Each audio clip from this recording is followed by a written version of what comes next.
This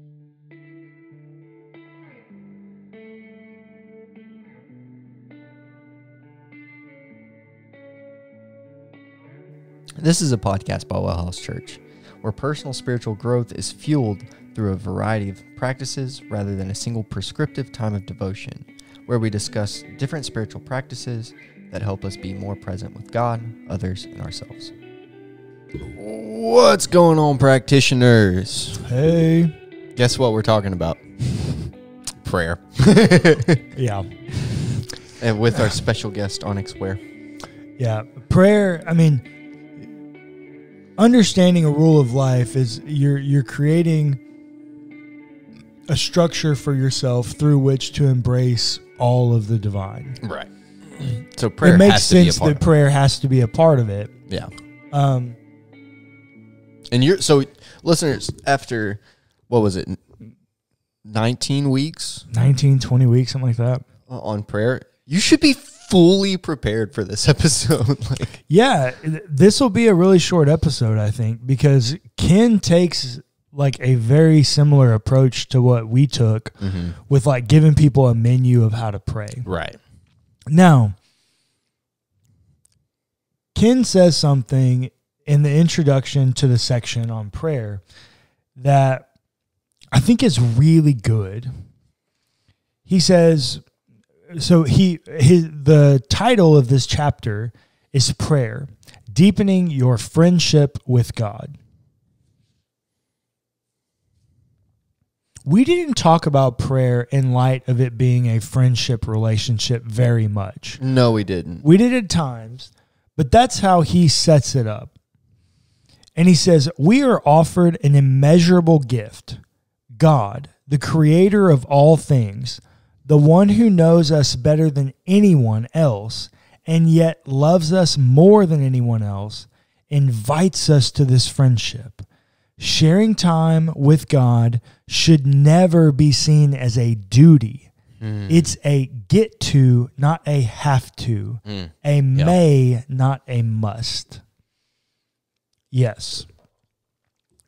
When my prayer life sucked, like when my prayer life was not good, prayer felt like a duty, an obligation, like something I had to do. Yeah. It wasn't life-giving. I wasn't good at it. I didn't like it. At times, I didn't feel like it was formidable. I felt like I was talking to myself. But as your prayer life grows and as your relationship with God progresses, you really do find yourself where Ken is suggesting we all should be. That prayer is not a have to, it's a I get to. Yeah. That's a radical perspective change. Right, yeah. If it's something you have to do, you do it haphazardly to check the box. Right. If it's something you get to do, you can't stop. Right. That perspective shift, I really think, is what's needed to embrace Paul's charge and Paul's charge to pray without ceasing. Right. That if it's an obligation, something we must do or have to do, we're not invested. Right. Right. It feels the equivalent, the best way I know how to describe it, the equivalent of it is busy work. Right. Nobody wants to do busy work. Nope. I don't want to do busy work. Nope. I hate busy work. I'm like, nobody, ain't nobody got time for that. But if I get to, I want to. Yeah. I'm constantly longing for the thing that I want to do and I get to do. Yeah. And therefore, it makes sense that you find yourselves in positions where you pray without ceasing. And how you get there is the menu, right? Because if you're constantly praying the same way all the time, right, wrong, or indifferent, you're probably going to get bored. Most likely. Which means you're not going to want to pray. Yeah. And so, remember, Ken is talking about this in a structure of a rule of life. And so he breaks it up he's like, here's some ways that you can incorporate prayer into your rule. He's like, you can do it at a specific time, starting in the morning. Very common, right? You probably heard the narrative of a daily quiet time. You do it either in the morning or the evening. That's very fine. Sure. I mean, it works for a lot of people. And remember when we were talking about spiritual pathways, that's a very traditionalist kind of point to take too. Yep. And lots of people do it, and it works. And it's formidable for them. Yep. There are also lots of people that it doesn't work and it's not formidable for. Right. The interesting thing that I think, and these were a couple of the other episodes on prayer that I wanted to do that we didn't, just because I felt like we needed to move on to something else, was place and posture of prayer. Right. You can pray anywhere in the world. Yep. Doesn't matter. But there are some times where the place in which you pray impacts your prayer. Yeah. Praying in my house, praying in my bedroom, even every night when I say my prayers with my kids, those are very different experiences than praying outside or praying in a magnificent chapel. Yeah.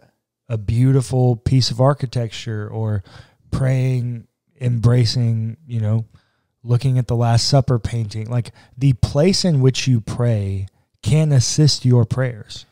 So think about this for a minute. Okay. This is something I've been thinking about a lot with all this talk about like space travel and stuff. Okay. You've been following Elon. Yeah. What would it be like to pray in space? Wow. I've never thought about it. How crazy would that be? Because we constantly talk about praying anywhere in the world. What if you're not on Earth? What is that like? I'm sure that's pretty crazy. Because you're also like, you don't have gravity, so you're not, like, you're floating. Mm-hmm. Yeah, that would be pretty insane. Just something I've been thinking about. I still think God would hear your prayers and everything. Oh, yeah, right? for sure. But it's just a different kind of experience that. Well, and it would go into posture as well, Right. right? Because our postures are dependent upon gravity. Right. There, it's not. And posture of prayer has been a long Christian tradition. Yeah. I mean, what do Catholics do? Kneel. Stand. Sit. And then kneel again. But even just in whenever they pray, they have an action that they do. So there's two different ones. Mm-hmm. Making the sign of the cross. Yep. Right. That's the big one. And then. Yep. Right. Yep. This is more for gospel readings, but still, it's the same thing, right? That would fall into posture. Yeah. Lots of patristic monks and desert fathers and people of faith in the early centuries would kneel. And lots of them would also not do the sign of the cross, but put their arms out like they were on the cross. Right. Because it's a new dimension. Like, it's extremely difficult for a person to imagine the amount of pain that Jesus goes through on the cross. Yeah. Putting your arms out helps you remember that as much as this is a sweet and savory moment, it's also one of pain and discomfort. Because it was made possible via the cross. This is the same reason why some traditions never move to grape juice in the Eucharist. Yeah. Because there's something about the bitterness of wine that you just don't get in grapefruit. Yeah. This is something that, like, I'm going to be real vulnerable here for a second. Go ahead. I have felt, and maybe this is just me, right? But like the anti-Catholic thing in evangelicalism. Yeah. I think that there is a lot of beauty in making the sign of the cross when you pray. Yeah. I love it. And I do it, right? I feel weird doing it in a corporate setting. You even do the Holy Trinity. I do. In the name of the Father, the Son, and the Holy Spirit. Amen. Yeah. Right? I do that. And if I'm praying by myself, typically I make the sign of the cross. In a corporate setting, I feel weird because I feel like people are going to judge me because of the anti-Catholic thing. There's a stigma about that too. Yeah. And I think that there is so much beauty in that, and so much beauty in putting your arms out and praying like you're on the cross. Yeah. And we miss it because in evangelicalism, we don't know how to pray. Yeah.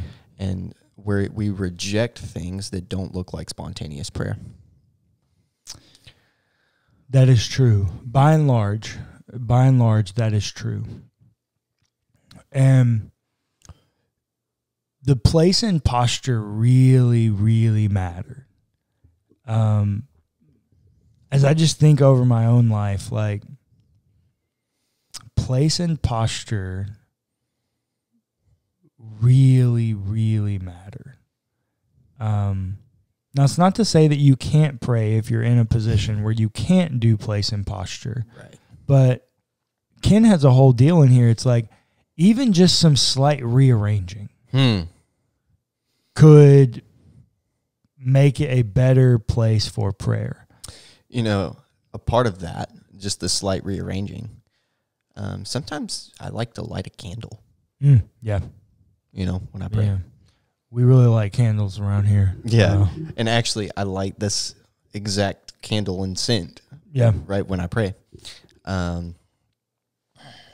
Just that slight, that light, that natural kind of flame reminds me of Pentecost and the Holy Spirit and all that.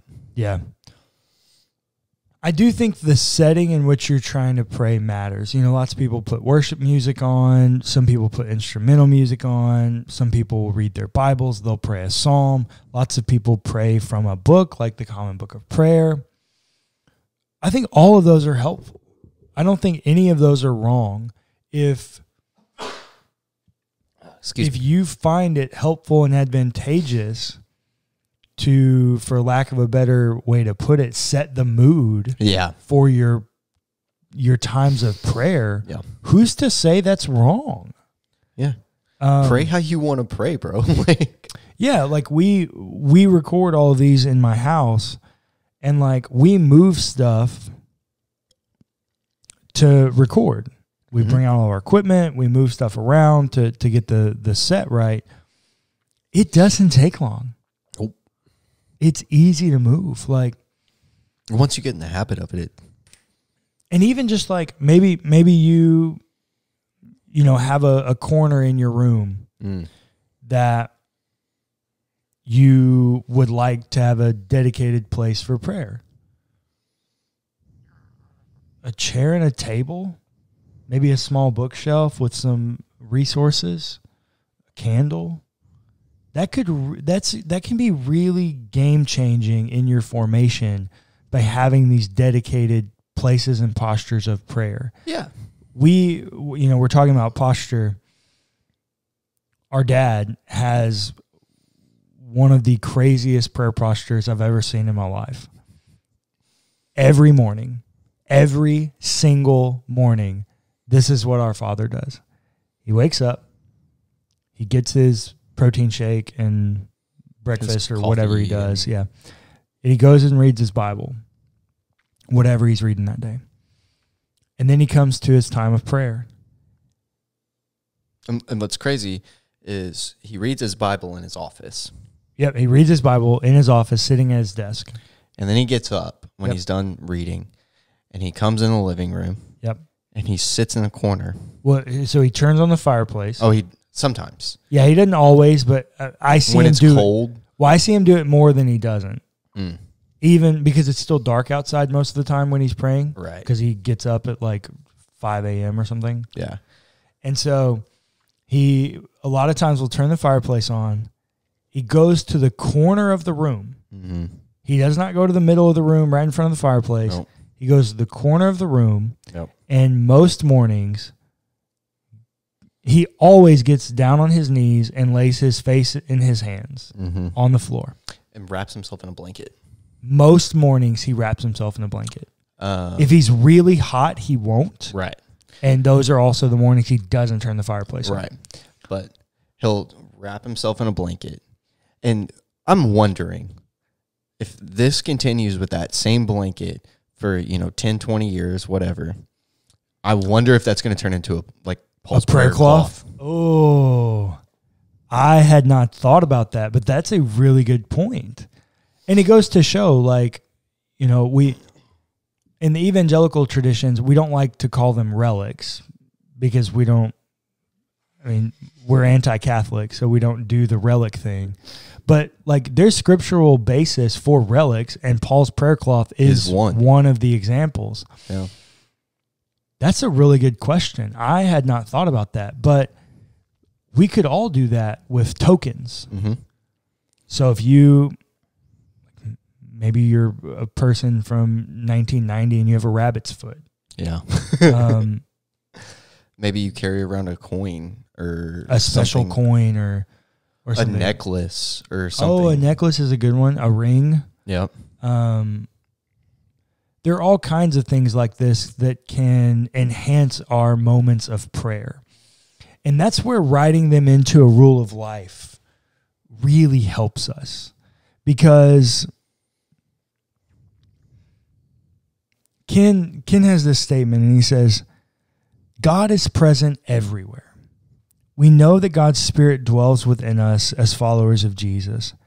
This means that prayer is less about looking for God and more about cultivating an ever-growing awareness of His presence. Finding a way to create a space where you're in the presence of God. It's almost like, Clayton, you have a great story about sometimes you just walk in a room and you feel the presence of God. Yeah. I think you've told that story on this podcast, so we're not going to tell it again. We won't tell it again, but there are definitely moments like that. And, I watched the movie War Room a few months ago. And when the old lady sells the house, she ends up selling it to a preacher from Texas. And they're in this bedroom, and the wife is talking to the realtor. And the pastor is walking in and out of this closet repeatedly, just in and out and in and out and in and out. Finally, his wife goes, "What are you doing?" And he looks at her and goes, "Somebody's been praying in this room." He just knew. Prayer left its mark in that space. In the same way, you can do that in your own spaces. So let's do a thing real quick. You ever walked into a room and felt evil? Mm-hmm. But you've also walked into a room and felt goodness and restoration and light. Mm-hmm. Power leaves a mark, whether it's good or bad. Mm-hmm. But let me say this. The power of the light always overcomes the power of the dark. That is the message of hope. And so no matter the time or the place, you can pray that darkness away. That is true. That is very true. Sorry, that was a little rabbit trail. But it's okay. So about the rule of life, depending on your struggles with prayer will depend on how you write the rule for the prayer section of your rule. Mm-hmm.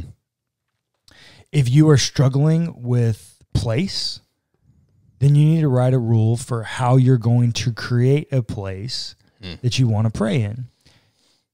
If you're struggling with posture, your rule needs to reflect that. And if you're struggling with creating time to pray, then your rule needs to create space for that. So maybe the answer is, hey, I'm going to pray 3 times a day for 5 minutes. Mm-hmm. Maybe the answer is, hey, I'm going to set an alarm on my phone and I'm going to do breath prayer 5 times throughout the day. Yep. Maybe it's setting an alarm and saying, hey, I'm going to pray the hours every day, or I'm going to pray the hours 3 days, or whatever it is. Like, the rule needs to offer you structure with wherever you're struggling in this part of your life. So for me, the prayer section of my rule is that I'm going to pray the hours. I'm going to do breath prayer. At the end of the day, I'm going to do prayer of reflection or examine prayer. And then... Which we didn't talk about. Did we not? I don't think so. Oh, well, maybe that's another one we need to talk about. And then 3 times a week, I do a prayer walk. And then 3 days a week, I try to carve out about 10 to 15 minutes to start the day in prayer. So that's me. Mine are much more about creating time. Yeah. Because I definitely have my menu of prayer, and I know the things that work for me. For me, and old habits die hard, it's filling my schedule too much to not leaving space for it. Real quick, funny story. Mm-hmm. I was doing so you guys know I work for a community college. I was doing a classroom observation. And so I'm in the middle of a class, just, watching, and then my alarm goes off for my noon prayer, and I was like, yeah. And I was like, oh, dang it. Yeah, that happened to me. I was in a meeting the other day, and my noon prayer went off, and I was like, I really can't stop right now. Yeah. I was stuck. I did a quick breath prayer because I was stressed out after that, too. Yeah. So, I did a quick breath prayer. Yeah. And, yeah. Yeah, it happens. So, as you're writing your rule, and please feel... Ooh. It's stuck to the... Please feel free, if you're writing your rule and you're struggling, you can reach out to me and I can help you. I'm happy to send you my template of my rule or any of those kinds of things to assist you.